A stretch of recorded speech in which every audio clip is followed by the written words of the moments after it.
ፍቅር እስከ መቃብር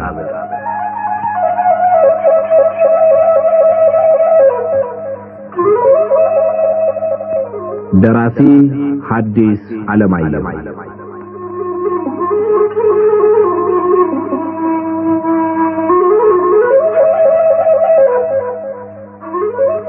ተራኪ ወጋየሁ ንጋቱ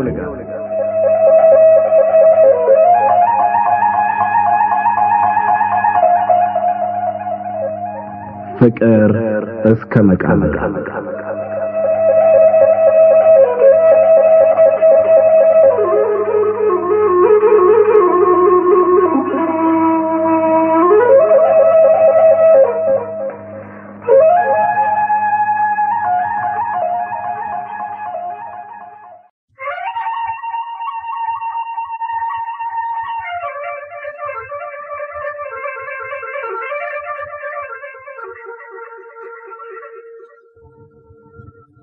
በዛብህ ወላጆቹን ከቶ ማንኩሳን እንደለቀቀ ዋሽራ ወደምትባል ሀገር ሄዶ ቅኔ ቤት ገባ።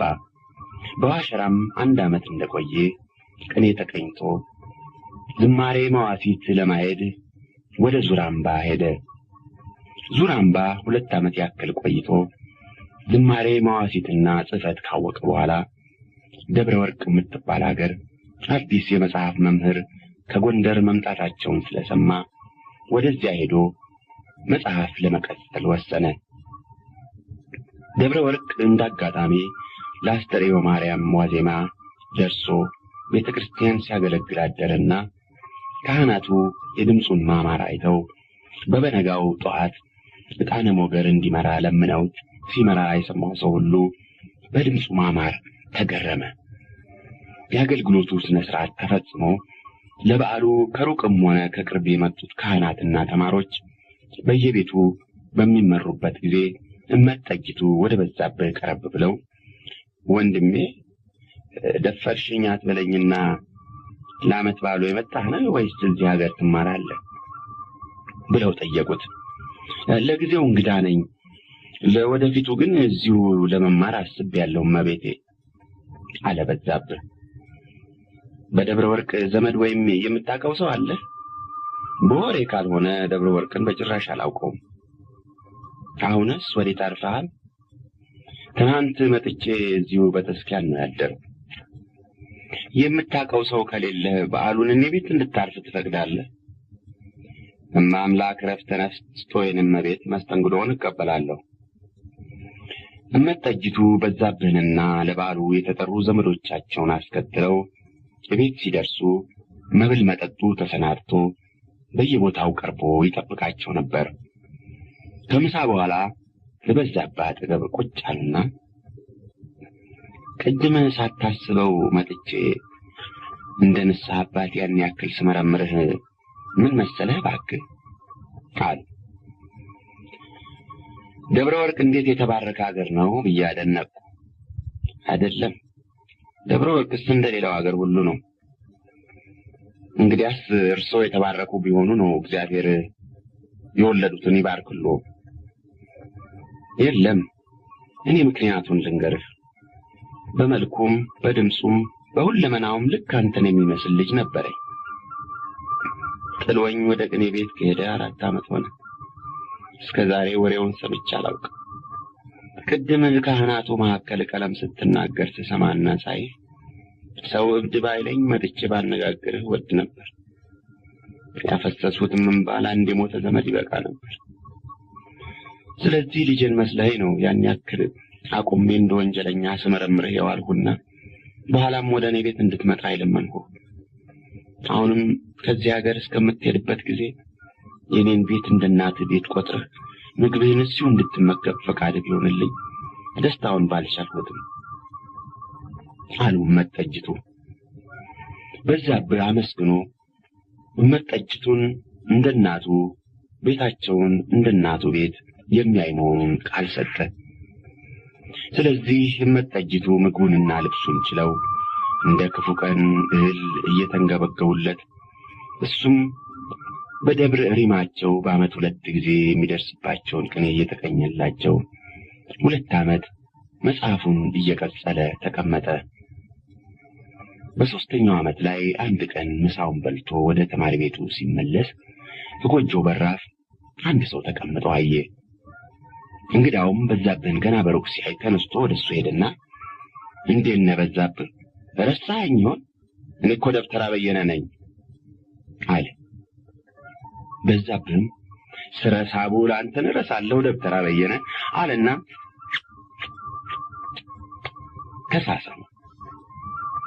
ደብተራ በየነ በማንኩሳ አሉ ከሚባሉት ደብተሮች አንዱ ነበር።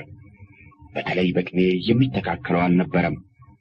በዛብህ ሀገሩን ሳይለቅ ይመኛቸው ከነበሩ ብዙ ነገሮች አንዱ እንደ ደብተራ በየነ ቅኔ ማወቅ ነበር። ደብረ ወርቅ ምን እግር ጣለ ደብተራ በየነ አለ በዛብህ። ሞጣ አቋቋም ለመማር ሄጄ ነበር። ስመለስ እግረ መንገዴን ደብረ ወርቅን አይቼ ልለፍ ብዬ መጣሁ። ያ ሰው ሙያ መቻነሰ ነበር አቋቋም ልትማር የመጣ። ዛሬ አቋቋም የማውቅ ደብተራ እንደ ድምፀ ክፉ አዝማሪ ፈላጊ የለውም አለ ደብተራ በየነ እየሳቀ። ከዚህ በኋላ እየተሳሳቁ ወደ በዛብህ ጎጆ ገብተው ተቀምጠው ሲጫወቱ አመሹ። በጨዋታቸው መካከል በዛብህ የዘመዶቹን ወሬ ለመጠየቅ እየወደደ ነገር ግን በቀጥታ ለመጠየቅ ፈርቶ ዳር ዳር እያለ በዙሪያ መንገድ እንዲነግረው ቢሞክር ደብተራ በየነ እንዳልገባው ሁሉ ሌላ መልስ እየሰጠ አስቸገረው። በዛብህ ስለ ማንኩሳ በመነጋገር ከጨዋታ ብዛት የዘመዶቹ ነገር ይነሳል በማለት የማንኩሳን ነገር ሲያነሳ ደብተራ በየነ አንድ ሁለት ቃል ከመለሰ በኋላ ቶሎ ብሎ ጨዋታውን ወደ ሞጣ፣ ወደ ዋሸራ፣ ወደ ደብረ ወርቅ ይለውጠዋል። በዚህ አኳኋን ሁለቱ ደብተሮች እየተዋወቁ ያልተዋወቁ መስለው አንዱ ሲሸሽ ሌላው ሲያባረር አምሽተው በመጨረሻ በዛብህ ተስፋ ቆርጦ ነገር ግን አንድ ክፉ ወሬ እንዳለ አረጋግጦ ዝም አለ። ጥቂት ዝም ብለው እንደቆዩ በዛብህ እንግዳውን አስከትሎ ለራት ወደ መጠጅቱ ቤት ሄደ። እዚያ እንደደረሱ እመይቴ ደብተራ በየነ በቅርቡ ከሀገሬ ከማንኩሳ የመጣ ወንድሜ ነው ይወቁልኝ አለ በዛብህ። እንዲህ ነው? እንኳን ደህና መጡ። የበዛብህ ዘመዶች ሁሉ ደህና ናቸው? ከብዙ ጊዜ ጀምሮ ወሬያቸው ጠፋኝ እያለ ተቸግሮ ነበር አሉ መጠጅቱ። ደህና ናቸው፣ ሁሉም ደህና ናቸው። በዛብህ እርሶን የመሰለ እናት አግኝቶ ሀገሩን በጭራሽ ረስቷል። ደብረ ወርቅ ጥሩ ሀገር ነው። እኔማ በወሬው ካልሆነ አላሁን መጥቼበት አላውቅም አለና ደብተራ በየነ ሲያደርገው እንዳመሸው ወሬውን ቶሎ ብሎ ወደ ሌላ መራው። በመብል ጊዜ በዛብህ በራስ ምታት አመካኝቶ ምንም ሳይበላ ተነሳ። ከዚያ እሱና እንግዳው ወደ በዛብህ ጎጆ ተመልሰው በመፈራራት ብዙ ሳይጫወቱ ወደ የመኝታቸው ሄዱ። በዛብህ ሌሊቱን ሙሉ ሳይተኛ አንዳንድ ነገር ኮሽ ባለ ቁጥር ካሁን አሁን ሊያረዳኝ መጣ እያለ ተነስቶ ሲቀመጥ እንደገናም ሲጋደም አድሮ ንጋቱ ላይ ትንሽ ሸለብ አደረገው። እሱም ቅዠት የሞላበትና የሚያስጨንቅ እንጂ የሚያሳርፍ እንቅልፍ አልነበረም። በሕልሙ በገመድ ሁለት እግሮቹን የዋሊት ከግንድ ጋር ታስሮ ቆርጦ ለመሄድ ባለው አቅሙ ሁሉ ታግሎ ተሸንፎ ሊወድቅ ሲል አንዲት ርግብ ከማንኩሳ ቤተክርስቲያን ከአዋፉ ላይ ትነሳና ስትዞር ቆይታ የታሰረበት ዛፍ ላይ ታርፋለች። ከዚያም ቀስ ብላ ትወርድና የታሰረበትን ገመድ ቆርጣ ከፊቱ ላይ ጉድጓድ ቆፍራ ትቀብርና የታሰርክበት ገመድ ያው ተቆርጦ ተቀበረልህ፣ እንግዲህ ወደ ፈለክበት ሂድ ስትለው ወዲያው ብልን ብሎ በስመ አብ ወወልድ ወመንፈስ ቅዱስ አለና ያለመው ሕልም ምን እንደሆነ ትርጉሙን ሲፈልግ በዛብህ ነቅተሃል አለ ደብተራ በየነ። አዎን አለ በዛብህ። ከነቃህማ ተነስ ታጠቅ። ብታጠቅ ሞትን ድል መትቼ የወሰደውን አስመልስ ይመስል ምን ያደርጋል? ይልቅ አታስጨንቀኝ፣ ቶሎ ንገረኝ። እናቴ ናት የሞተች ወይስ አባቴ? እናትህም አባትህም አርፈዋል አለ ደብተራ በየነ። ሁለቱም ሞቱ? እንግዲህ በቃ አለና በዛብህ ዝም ብሎ ቆየ። በኋላ ተነስቶ ቁጭ ብሎ ያለቅስ ጀመር። ደብተራ በየነ በዛብህ የወላጆቹን ሞት ሲሰማ ባዘን ብዛት አንድ አደጋ ይደርስበታል ብሎ ሰግቶ ነበር። ነገር ግን በዛብህ ትንሽ እንዳለቃቀሰ ልቅሶውን ትቶ በምን አኳኋን እንደሞቱ ይጠይቀው ጀመር። በሁለተኛው ቀን ደብተራ በየነ ወደ ሀገሩ ተመለሰ። በዛብህ የእናት አባቱን ሞት ለመስማት የፈራውን ያክል ከሰማ በኋላ ቀለለው፣ እንዲያውም ደስ አለው። ከእንግዲህ ወዲያ ወደ ኋላ የሚጎትተው ነገር ሳይኖር ወደ ፈለገው ሀገር ሄዶ የፈለገውን አይነት ሕይወት ለመኖር ይችላል። ከእንግዲህ ወዲያ በማይታወቅበት ሀገር ሄዶ ወቃሽ ከሳሽ ሳይፈራ ምሽቱን አግብቶ ቤቱን ሰርቶ ለመኖር ይችላል። ወደፊት የሚኖረው የደስታ ኑሮ ስዕሉን ስሎ ምስሉን መስሎ ታየው። ስለዚህም ደስ አለው። ወላጆቹ ያቀዱለትን የሞት ሕይወት ለመኖር የማይችል ስለመሰለው ጥሏቸው ሄዶ ነበር። የነሱን ሕይወት እንደፈለጋቸው ኖረው እሱም ሕይወቱን እንደፈለገው እንዳይኖር አስቀድመው ከብዙ ታቦቶች ጋር ስለተዋዋሉበት ሊቀጣቸው ጥሏቸው ሄዶ ነበር። ነገር ግን ከሄደ በኋላ ቢያስበው እነዚያ በእድሜ ጎዳና የደከሙ አሮግ ወላጆቹ አሳዘኑት። ያደረጉትም ሁሉ ምንም ስተት ቢሆን ለጥቅሙ እንጂ ለጉዳቱ አስበው ያላደረጉት መሆኑ ታሰበው። ከዚህም ሌላ እግራቸው መቃብር አፍ ቆሞ አፈር ሳይመለስባቸው ቢሄድ የሰው መፈረጃ መሆኑ አስፈራው። ስለዚህ በመሄድና በመመለስ አውታር ተወጥሮ ለራሱ ከመኖርና ስለ ወላጆቹ ካለመኖር አንዱን መምረጥ አቅቶት አንድ ጊዜ ዋሸራ፣ አንድ ጊዜ ዙራምባ፣ አንድ ጊዜ ደብረ ወርቅ እያለ ያላሰበውንና ያልፈለገውን ትምህርት ሲማር ቆየ። በመሄድና በመመለስ መካከል መቁረጥ አቅቶት ቆሞ ሲያመነታ ጊዜ አይቆምም፣ ጊዜ ይሄዳል። ጊዜ ደረሰበት፣ ጊዜ ቀደመው። እናትና አባቱ ሞቱ። እንዳልወለዱ እንዳላሰደጉ አስተማሚ አጥተው ሞቱ። እንዳልወለዱ እንዳላሰደጉ ቀባሪ አጥተው በሹም ትእዛዝ አፈር ለበሱ። እነሱ ምን ክፉ ለው ኖሯል ተባሉ። እሱም የሰው መፈረጃ ሆነ። ከእንግዲህ ወዲያ ወደ ማንኩሳ መመለስ በጉዳት ላይ ተፈርዶ ከመጨመር በቀር ጥቅም የለውም። አንደኛውን ወንዝ ተሻግሮ ተራራ ዞሮ ወደማይታይበት ወደማይሰማበት አገር መሄድ ይሻላል። አሁን የዋሊ ታስሮ 5 ዓመት ሙሉ በዋሸራ በዙራምባ በደብረ ወርቅ ዙሪያ ሲያዞረው የነበረው ብርቱ ማሰሪያ ተቆርጧል። አሁን ነፃነቱን አግኝቷል። ስለዚህ ወደሚፈልግበት ሄዶ እንደሚፈልገው ይኖራል። እግዚአብሔርስ? ታቦቶቹስ? እስቲ እሱ ያውቃል አለ። በዛብህ ይህን ሁሉ ካሰበና ካሰላሰለ በኋላ በጠቅላላው የእናት የአባቱ ሞት የአገሩን መቅረት አሳዘነው። ነገር ግን ነፃ አደረገው። ስለዚህ ማንኩሳን ሁለተኛ አገር አለኝ ብሎ ላስበው ማንኩሳ ለሌሎች ይኑር እንጂ ለሱ ከእናት አባቱ ጋር ሞቶ እንደተቀበረ ሊቆጥረው ቃል ገብቶ ወደ አዲስ አበባ ለመሄድ ወሰነ። መልስ ያላገኘለትና መቼም ቢሆን የማያገኝለት ከታቦቶች ጋር ያለው ቃል ኪዳን ነው። እሱን ለእግዚአብሔር ተወ።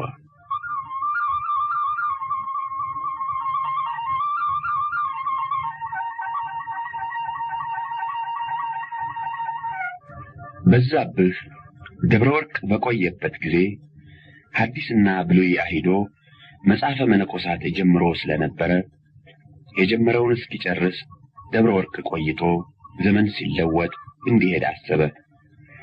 ወዲያውም ምንም እንኳ ቅኔ ቢቀኝ ምኞቱ የቅኔ መምህር ለመሆን ስለነበረ አዲስ አበባ ከመሄዱ በፊት ዲማ በሚባለው ሀገር ትንሽ ጊዜ ቆይቶ ለቅኔ መምህርነት እንዲመረቅ ወሰነ። ነገር ግን ከደብረ ወርቅ ለመሄድ መወሰኑን ጊዜው እስኪደርስ ከመጠጅቱ መሸሸግ አስፈላጊ መስሎ ታየው። ምክንያቱም እመጠጅቱ በዛብህ ልጃቸውን እየመሰላቸው እጅግ ይወዱት ስለነበረ መሄዱን የነገራቸው እንደሆነ በጣም እንደሚያዝኑና እንደሚያለቅሱ አውቆ ሐዘናቸውንና ልቅሷቸውን የሚያይበት ጊዜ የተሻለ ያክል እንዲያጥርለት ነው። በዛብህ ከመጠጅቱ ጋር ምግቡን እየመገቡት ልብሱን እያለበሱት እሱም ልጅ ለእናቱ የሚረዳውን ያክል እየረዳቸው ከ2 ዓመት በላይ ሲቀመጥ አንድ ቀን ፊት ሳይዟዟሩ ፍቅራቸው በየቀኑ የመጨመር እንጂ የመቀነስ ምልክት ሳይታይበት ኖሩ። ጊዜ ያጋጠማቸው ተዋደዱ። ለጊዜው እናትና ልጅ ሆኑ። እነሆ ጊዜው አለቀ። እናትና ልጅነታቸውም አብሮ አለቀ። የባዕድ ፍቅር ይልቁንም የመንገደኛ እንደ ህልም ቅዠት ነው። የህልም ቅዠት ቀሪ ፍርፋሪ የሌለው አውሎ አሳድሮ የማይበሉት በህልም ውስጥ እስካሉ የሚያልቅ የሚደርቅ አይመስልም። ብንን ሲሉ ግን አይንን ሲገልጡ ምንም የለም። የባዕድ ፍቅርም እንዲሁ ነው። አብሮ እስካሉ አንዳንድ ጊዜ ሲያጋጥም ከዘመድ ፍቅር ሊበልጥ ይችላል። የሚያልፍ አይመስልም። ነገር ግን ሲለያዩ እንደገና የሚያገናኝ መሳቢያ መታሰቢያ የለውም፣ ያልቃል። ምናልባት መታሰቢያ ቢኖር በያሉበት ሆነው ደግ ሴት ነበሩ፣ ደግ ሰው ነበር ማለት ብቻ ነው። በቃ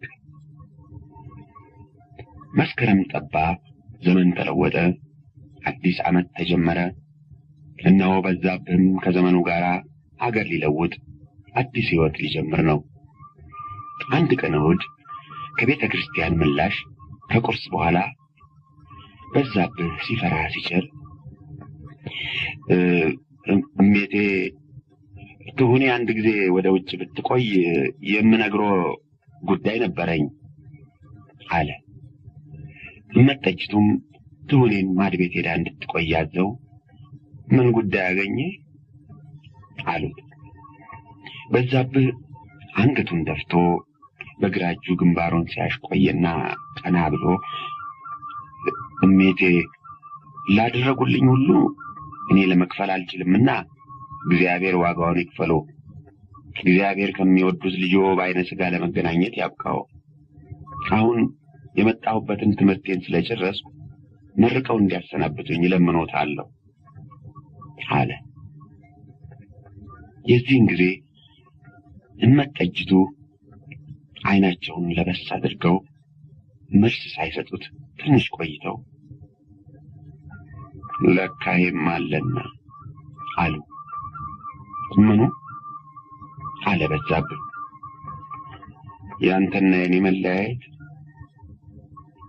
ፊትም ሳናስበው ያገናኘን እግዚአብሔር ነው። አሁንም ደህና ከሆነ ያገናኘን ይሆናል አለ በዛብህ። እንባቸው እንደቀረበ ሲያይ ልቡ እንደመሸበር አለና ባላገናኘን ባልተዋወቅን ይሻለኝ ነበር አሉ እመጠጅቱ። እኔ ደግሞ ለሁል ጊዜ የማይረሳ የደግነትና የታላቅነት ምሳሌ የሚሆን መታሰቢያ ስላገኘው ያገናኘንን አምላክ አመሰግነዋለሁ። ሰማህ በዛብህ፣ የሚወዱት ሁሉ ራሱ እንጂ መታሰቢያው አያስፈልግም አሉ እመጠጅቱ። እንዴት? የሚወዱት ሁሉ ራሱ አብሮ ሲኖር ደስታ ይሰጣል። ለሁል ጊዜ ሲለይ ግን መታሰቢያው ያው የሚወዱት ሰው ራሱ ቢኖር ኖሮ የሚሰጠውን ነገር ግን ባለመኖሩ የቀረውን ደስታ ስለሚያስታውስ ለልብ ስቃይ ከመሆን በቀር ጥቅም የለውም። እውነቱን ነው። እኔ ግን ነገሩን በዚህ በኩል አልተመለከትኩትም።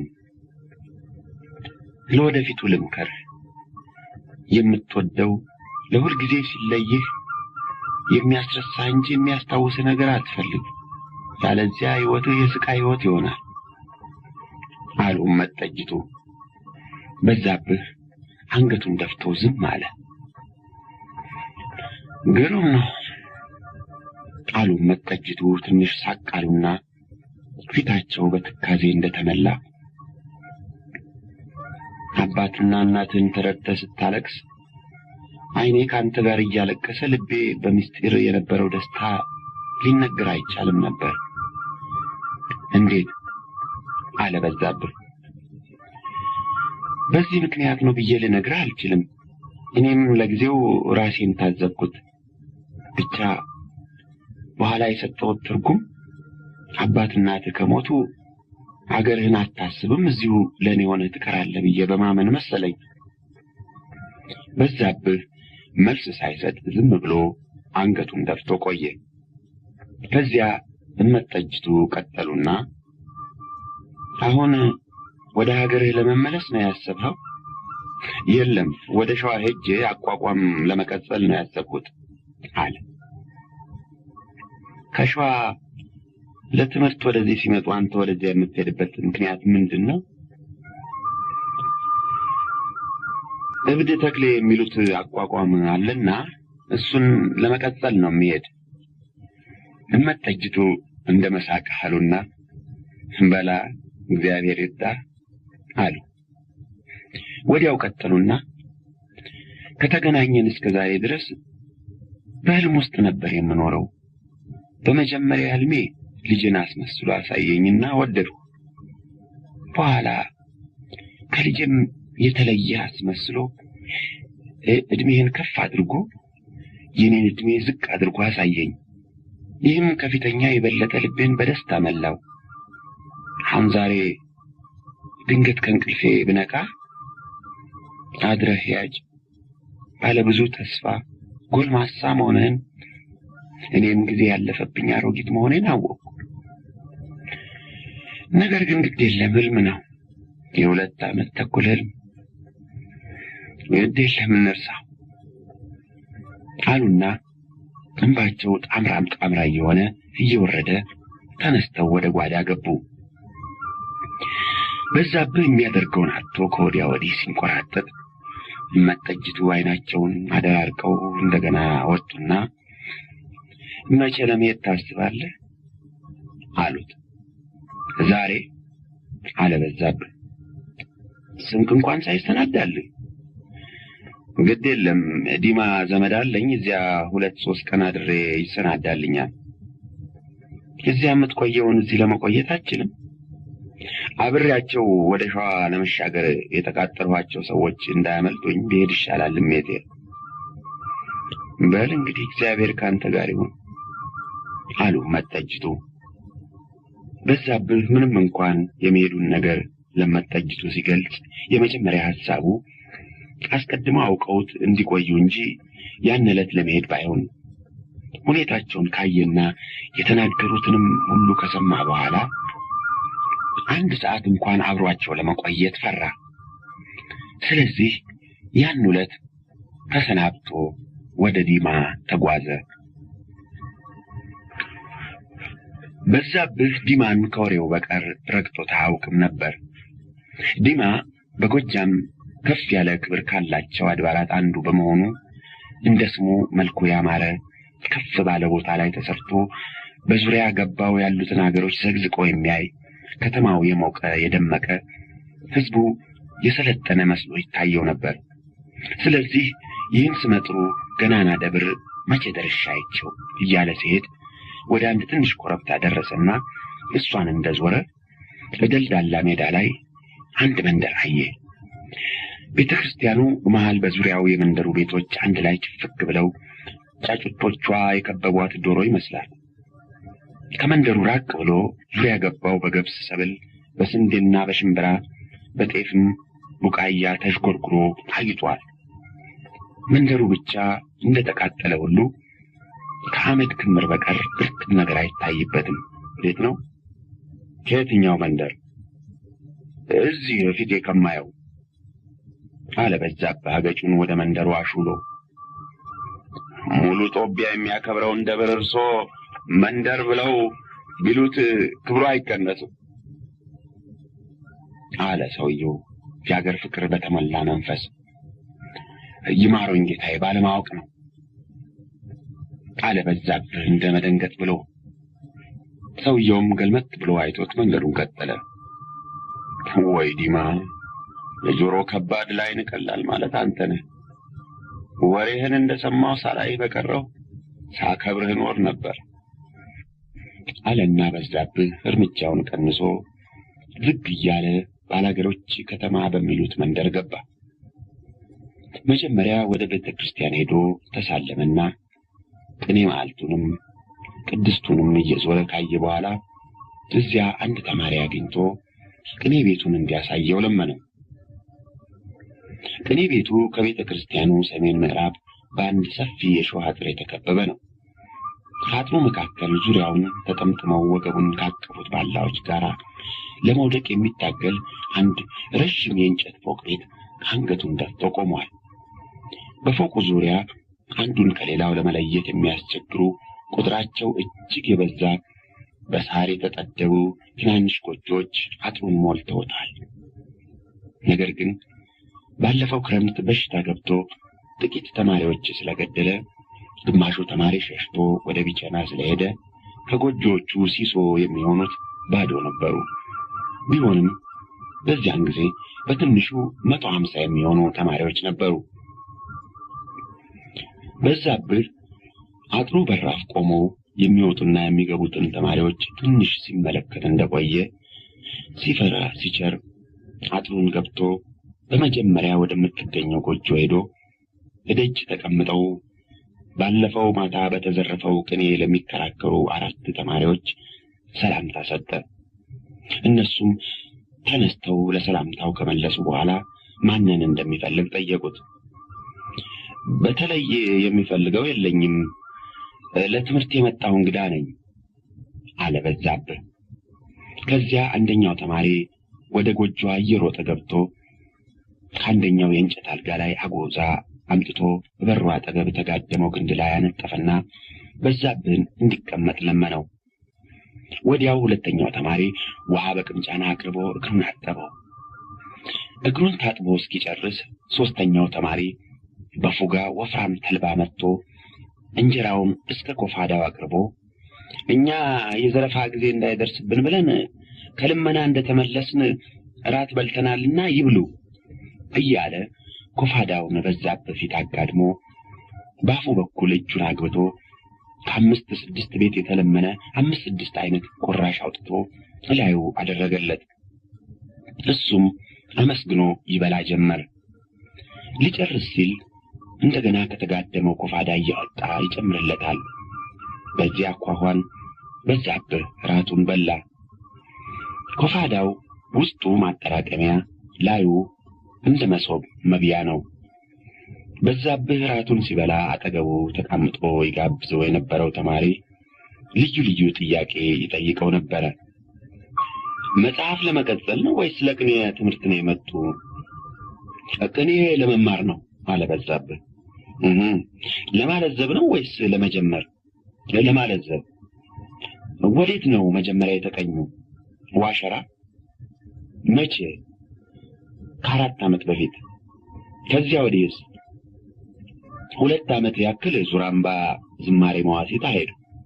2 ዓመት ተኩል ያክል ደብረ ወርቅ መጽሐፍ ቀጥል ነበር። ጋባዡ ተማሪ ይህን ሲሰማ ለመጠየቅ እንደመፍራት አለና ዞር ብሎ ጓደኞቹን ተመለከተ። እነሱም ክርክራቸውን አቋርጠው ይሰሙ ነበር። ሁሉም ገና ያልተቀኙ ጀማሪዎች ስለነበሩ በበዛብህ ፊት መከራከሩን ፈሩ። በመካከሉ አንድ የድንጋይ ደወል ተደጋግሞ ተደወለ። የምን ደወል ነው አለ በዛብህ። ለዘረፋ ተሰብሰቡ ነው አለ አንደኛው ተማሪ። ማን ነው የሚዘርፍ? ይህን ሳምንት የኔታ ናቸው። ሌሎች ዘራፊዎች አሉ? አዎ 2 አሉ። የሚያስነግሩትማ ብዙዎች ናቸው። እስቲ 7 ናቸው መሰለኝ። አዎ 7 ናቸው። ስለዚህ ከመምህሩ ሌላ በውስጣቸው 9 የቅኔ መምህራን አሉ ማለት ነው አለ በዛብህ። አዎ 7ቱ ገና ለመዝረፍ አልደረሱም፣ ማስነገር ብቻ ነው አለና ተነሳ። ጓደኞቹ ቀደም ብለው ወደ ዘረፋው ሄደዋል። እኔስ ብመጣ ምን አለ አለ በዛብህ። ምን አለ? የደብሩ ዲያቆንና ደብተራው እንኳን ሳይቀር እዚሁ ሲሰማ ነው የሚያመሽ አለ ተማሪው። ከዚህ በኋላ ተያይዘው የቅኔ ዝናብ ወደሚዘንብበት ፎቅ ሄዱ። እዚያ ሲደርሱ ከፎቁ ስር አደባባዩ በሰው ግጥም ብሎ ሞልቶ ነበር። ነገር ግን ያ ሁሉ ሰው አይንቀሳቀስ፣ አይተነፍስ፣ አስማት እንደዞረበት ዝም ብሎ ወደ ፎቁ አንጋጦ ሲመለከት እያንዳንዱ ሕይወት የሌለው ምስል ይመስል ነበር። በማዕከሉ ከፎቁ ላይ የእጅ ጭብጨባ ተሰማ። የዚህን ጊዜ ከዳር እስከ ዳር መንቀሳቀስ ሆነ። ሹክሹክታውም አደባባዩን ሞላው። እንደገና ሲጨበጨብ እንደገና ሁሉም ጸጥ